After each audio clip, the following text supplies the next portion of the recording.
Hello, loveliest people of the world. Hope you're going to have a great weekend. And today, with this video, I want to show you a Turkish technique of cooking, which is very healthy, incredibly fulfilling, and so tasty.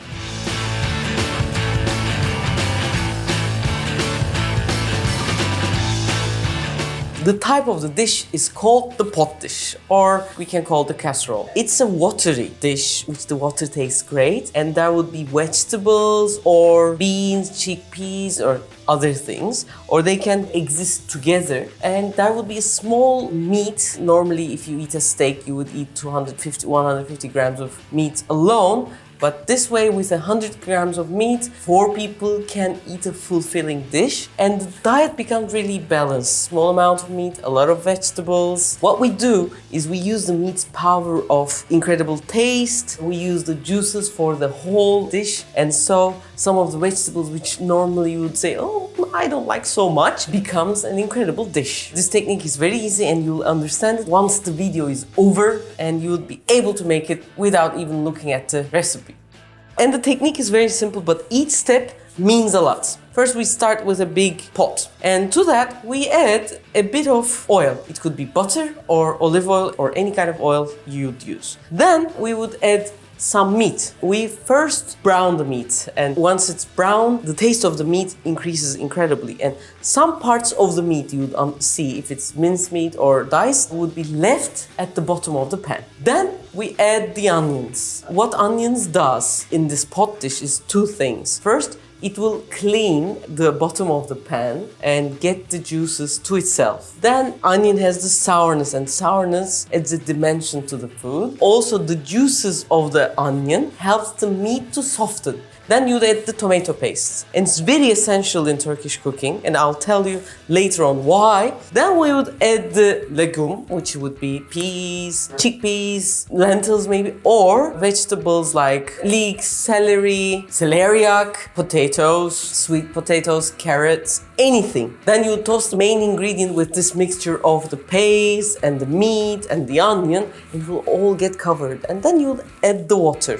It could be plain water or it could be stock. If it's a great stock, the taste will go crazy. Then you simmer. Slowly it will cook, and it's a collectivistic dish. Nothing will stand out, and the taste of each different ingredient will come to a balance. These dishes are almost eaten with some kind of pilav. It could be made from bulgur, or it could be rice. Or you would eat it with bread. You put that bread to the water of the dish and you soak it and eat it. Guys, this is a reshoot. I didn't like the take I've done in the original video, so I wanted to reshoot it for you guys. I've done this pilav-like clouds, and on top of those clouds come these beans with its juices flowing between the rice, and some yogurt and some pickles, parsley, mustard. It's a masterpiece.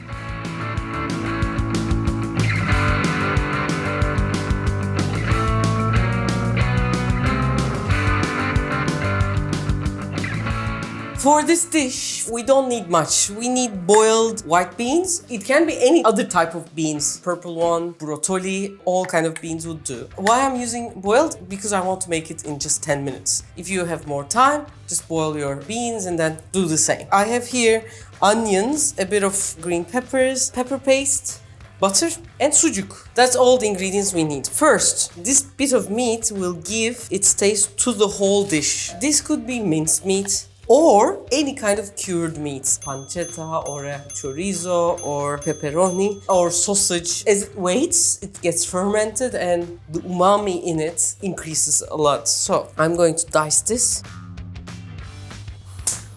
I'm throwing in the sucuks. Because it's very oily, I don't put the butter yet. And then I have 2 onions. Normally in a traditional Turkish recipe, they will dice this. But I don't want like small parts of onions, and I want everything to be fast. I have just kept the top here, and I'm putting in as like 4 pieces. The onion will give its taste to the dish, but it won't have extra texture. I'm going to use 1.5 onions. And together with that, I have 3 peppers. They are not hot, but if you want hot, you can use some hot peppers as well.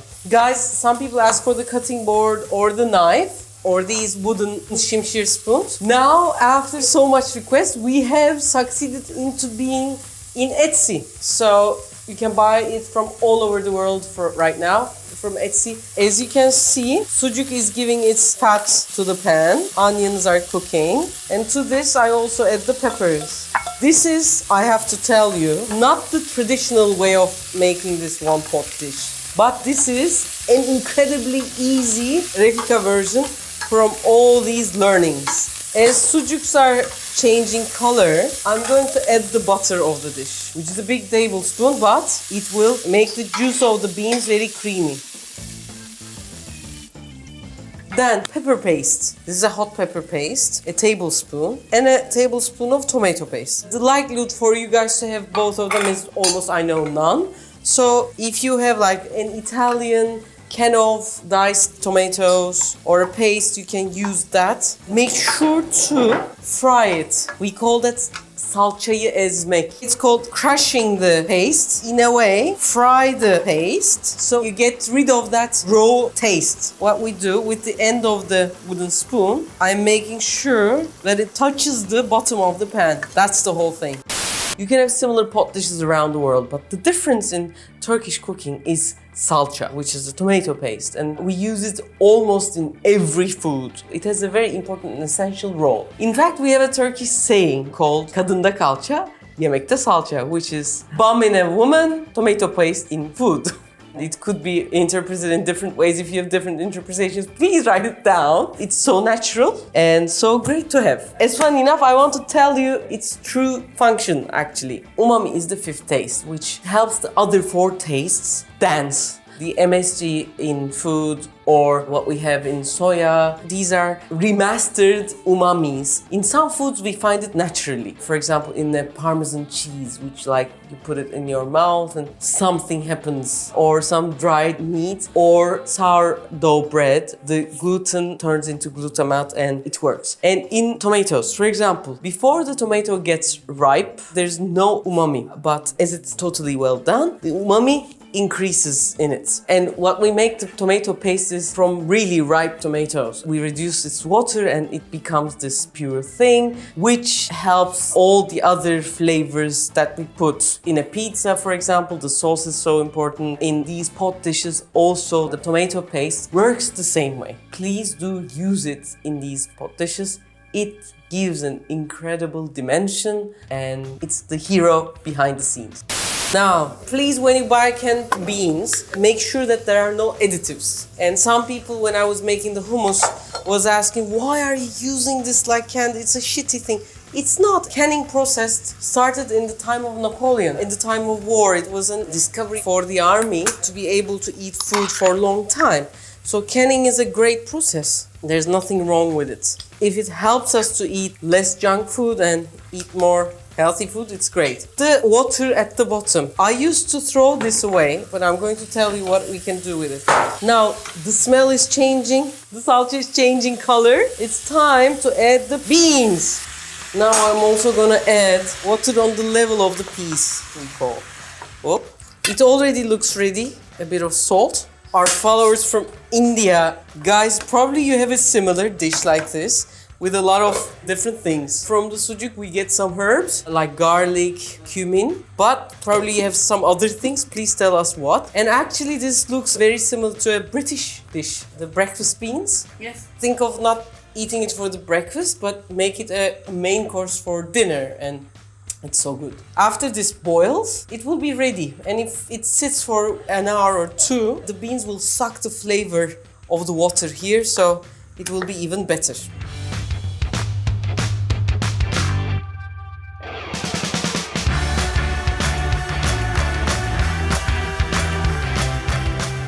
Because I had less than a liter of akafaba and this bowl was not enough, so I went to my processor and look at this.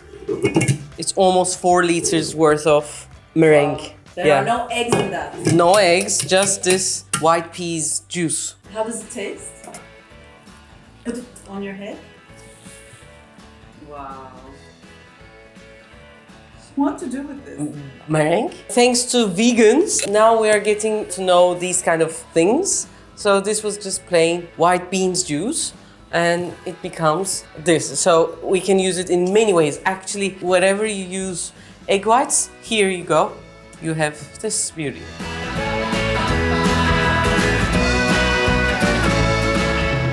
For the rice, we have a Turkish rice called Osmancık. It could be any type of rice. This is going to be a food for 6 people. For each person, I'm going to have half a tea glass of rice, so 3 glasses. This I have to really wash. I am gonna put it into warm running water. Now, this is the fast way of doing it. If you have time, put it in a bowl and let it sit for about 15 minutes in warm water. The water will cool and take the extra starch away, so it won't be sticky.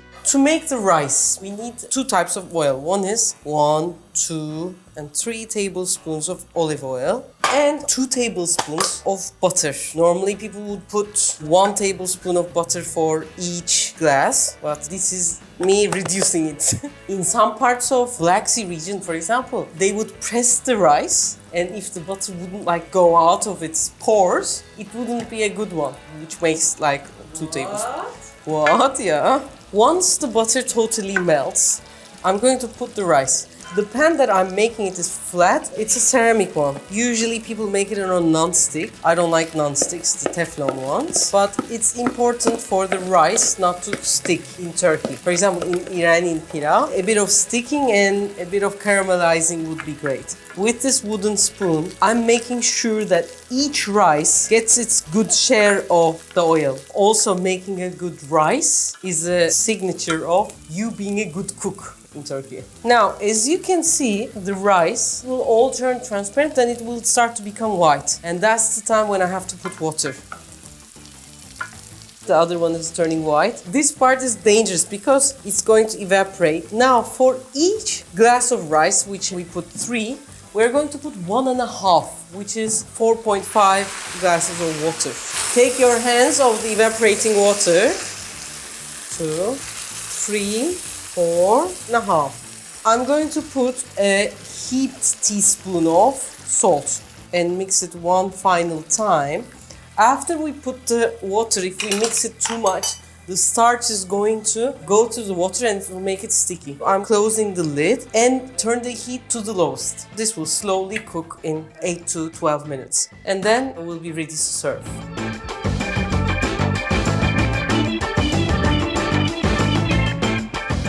Now the rice is cooking on the lowest heat and I'm going to make a hole in the middle. If the rice sits like still and there's no water dripping into the middle, it's a sign that it's really cooked. Now it's all done, but it's very moist. And like if you get a very hot bread and put it on a nylon bag, it will be mushy and won't be really good. So what we have to do is to take the extra moist off. We have to let this rice sit a little. So I'm going to put a clean kitchen towel and close the lid. So this way, the extra moist is sucked by the towel, and we're going to have more dimensional rice, and the rice without the heat will find its balance and individuality.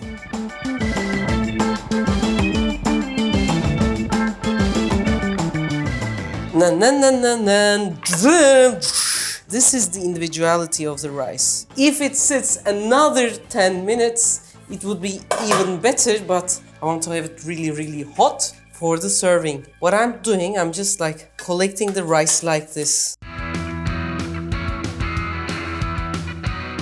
Now I'm going to make a rice damp.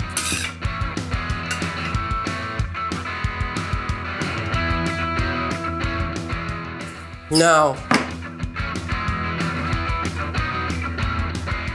so to the middle I'm adding the beans. La la la la la, woo! My father comes from a village from Cappadocia. They were eating on the floor and from the middle. And they would first lie several layers of lavash and then always the rice and then on top some kind of casserole dish like this. So the water of the dish goes to the pilav and then to the lavash. And they use the lavash as a spoon to eat all of it. That's his childhood's best memories. Everything is very normal and nothing much is unorthodox. But now I'm going to do some Refika tricks to it. I want to start with adding some pickles. Pickles are great, especially for our health and intestines, and because it has this sourness and saltiness together, it adds a great dimension to the food. And moreover, there's this pickle juice, and I want to add this pickle juice to the pilav. The same reason I'm adding the pickle. This dish is normally eaten with yogurt, but I know in some place if you have yogurt, use süzme yogurt, which the water is drained. But if you can't find it, use labne, and you can even mix this with a bit of mustard. That goes so well. So I am going to add a bit of mustard. Mustard works miracles with beans. And I'm saying this not just for the people who try new stuff, but also the traditionalists. And finally, some greens, which will gain some freshness, is parsley. So, all done. Now dying to dig into this. Of course, this is like a posh way of putting it, but if you want, you can like put a piece of pilav and then some kuru fasulye and a bit of turşu on the side. That would also be a very nice, decent plate. Now, as a family, you're gathered together, or now you're having this Saturday night dinner in the lockdown, and you want the family members to be very satisfied and happy, having a lot of fun, and for that Saturday night feast, you want everyone to feel full.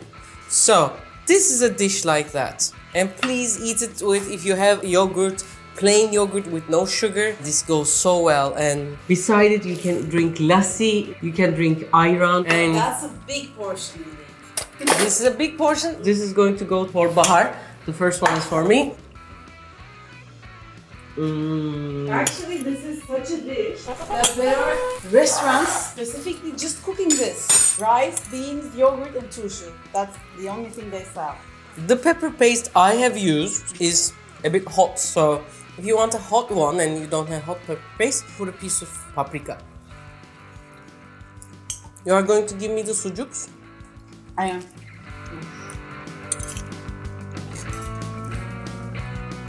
And if you like this video, please press like and share it with your loved ones, friends. Spread the word.